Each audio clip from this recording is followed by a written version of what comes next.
It's Monday, and welcome back to another episode of Illinois Corn TV. Today, you better be ready for an out of this world episode as we explore a NASA program's connection to agriculture and the latest Illinois census numbers from the United States Department of Agriculture.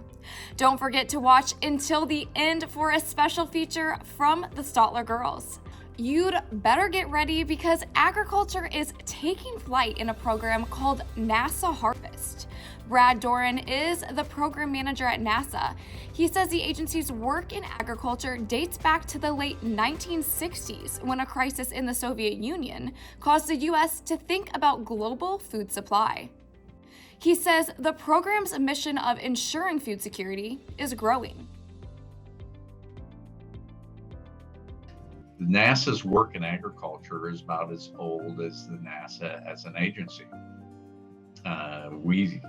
We actually started thinking about global agriculture information back in the late 60s, early 70s.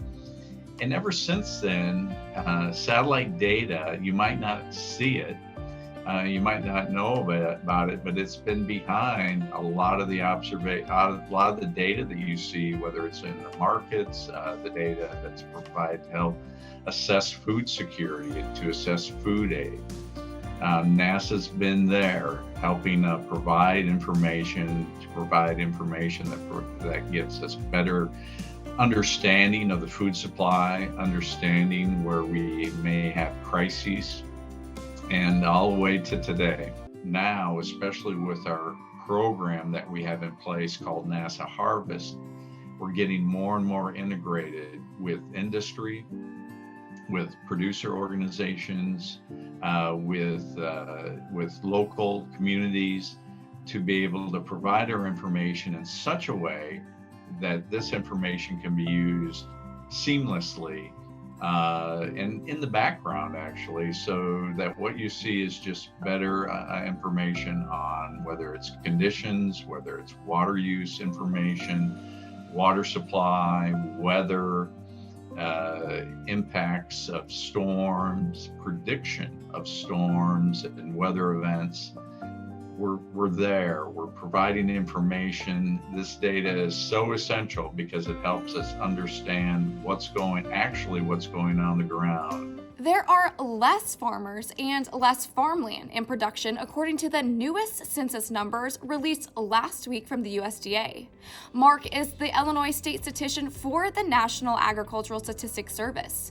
He joins us today diving into the state's numbers. I think the thing we've seen in Illinois and in almost every state is a lowering of the number of farms and a lowering of the acres. That's very consistent.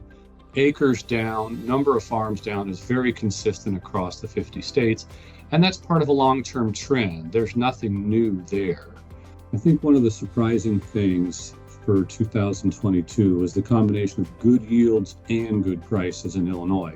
Usually we don't get the two together. If there's a production problem, the price is usually high, and if production is good, the price is usually low. But because of a series of complicated factors, Illinois farmers were blessed with the good weather and the good prices. That's really nice. And that was not universal, in particular as you go west. Rainfall problems, moisture problems were common, and production was not as good as needed to be in those western states. So Illinois farmers were blessed with that. We had a corn yield over 200 and a corn price over $6.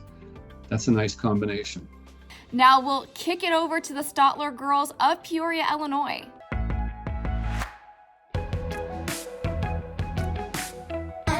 Thanks for watching Illinois Corn TV. Back to you, Haley. That rounds out our show for today. Have a great week, and don't forget to subscribe and join us again next Monday on another episode of Illinois Corn TV.